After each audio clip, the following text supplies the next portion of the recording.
अस्सलाम वालेकुम। आज हमारा पहला टॉपिक है और पहला लेक्चर है। हम चैप्टर नंबर 2 से स्टार्ट करने वाले हैं। एफएससी सेकंड ईयर का पार्ट 2 मैथमेटिक्स का चैप्टर नंबर 2 डिफरेंशिएशन, या दोस्तों हम इसको कह सकते हैं डेरिवेटिव। सबसे पहले इसकी मेजर डेफिनेशन पढ़ी जाती है जी कि rate of change of dependent variable with respect to independent variable is called differentiation.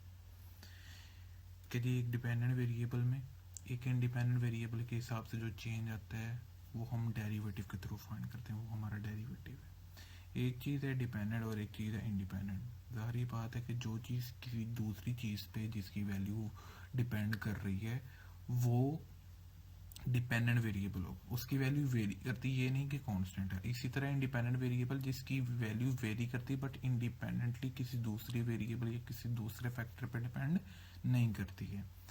हम सिंपल है कि इसका ग्राफ देखते हैं, velocity time graph. Real life example लेते हैं जिसकी मतलब हम वेलोसिटी कैलकुलेट कर रहे हैं कि अपनी कार की स्पीड कैलकुलेट कर रहे हैं किसी भी चीज़ की टाइम के हिसाब से। तो इसमें हमारे जो टाइम वेरिएबल है वो इंडिपेंडेंट है, वेलोसिटी जो है हमारी वो डिपेंडेंट है। और यहाँ पे डेरिवेटिव कैसे होगा जी कि हम मान लेते हैं कि जी t1 टाइम पे वेलोसिटी v1 है और t2 टाइम पे वेलोसिटी v2 है। हमने चेंज फाइंड करना है। हमारा जो डिपेंडेंट वेरिएबल वेलोसिटी है और इंडिपेंडेंट जो है हमारा टाइम है। हम वेलोसिटी में चेंज फाइंड करना चाह रहे हैं टाइम के हिसाब से। हम final velocity minus initial velocity करेंगे and divide by change in time t2 minus t1। हम कह सकते हैं इसको dependent variable change in dependent variable over change in independent variable. अच्छा जी, डेरिवेटिव का आगे जनरल फार्मूला लिखा जिसकी आगे डेरिवेशन भी की गई है और ये डेरिवेटिव की नोटेशन है जो कि हम आई थिंक सो कि तीसरी स्लाइड में पढ़ेंगे। तो ये फार्मूला है उसका, आगे अगली स्लाइड में इसी की डेरिवेशन की गई है। इसमें लिखा गया है जी कि हम अपने फंक्शन में चेंज फाइंड करते हैं जी, एक डिपेंडेंट वेरिएबल में चेंज फाइंड करते हैं with respect to independent variable, consider करते हुए कि जो हमारा जो चेंज है डेल्टा एक्स इंडिपेंडेंट वेरिएबल में जो चेंज है वो हमारा वेरी स्मॉल है। यहाँ पे लिखा हुआ था कि मैं शायद मिस कर गया कि y जो होता है हमारा डिपेंडेंट होता है वेरिएबल और इंडिपेंडेंट वेरिएबल क्या होता है जी हमारा x। अच्छा जी, आगे इस फार्मूले की जी डेरिवेशन है, आपको क्लियर हो जाएगा ये फार्मूला कैसे डिराइव हुआ है। Notation for a derivative means के ये फार्मूले की डेरिवेशन की गई है। Next, let phi is equal to f into x. This is a general notation of a function from chapter number 1. अभी हम चैप्टर नंबर 1 डिस्कस नहीं कर रहे, तो वहाँ से मैंने फार्मूला उठाया जनरल फंक्शन का नोटेशन। हम कंसिडर करते हैं कि जो y में चेंज आया है वो डेल्टा y है, very small change, and change जो x में आया है वो डेल्टा x है। तो हम दोनों साइड पे चेंज को एडअप कर देते हैं। ये चेंज इंक्रीमेंट की फॉर्म में भी हो सकता है और डिक्रीमेंट की फॉर्म में भी हो सकते हैं।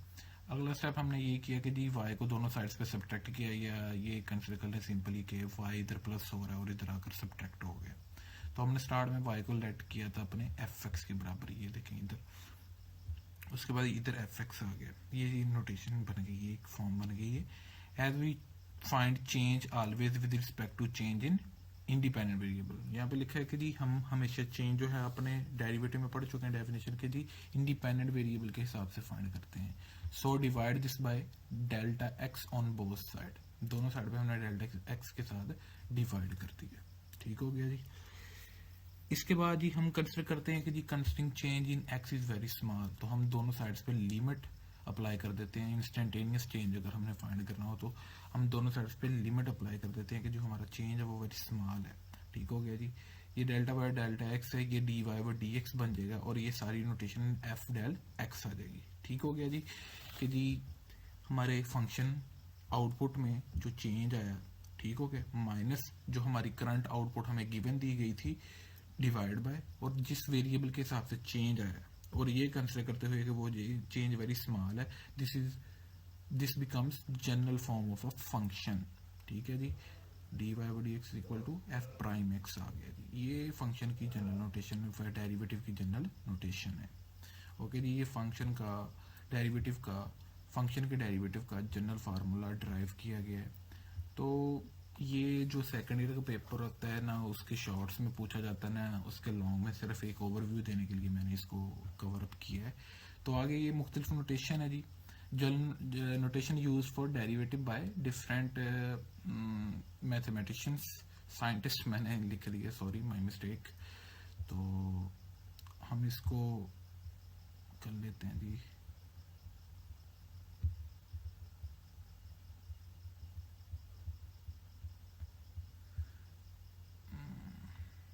हम अब उसको लिखते हुए देर लगेगी तो मैं इसको नहीं लिख रहा मैथमेटिशियंस, आपको इसको कंसिडर कर ले मैथमेटिशियंस।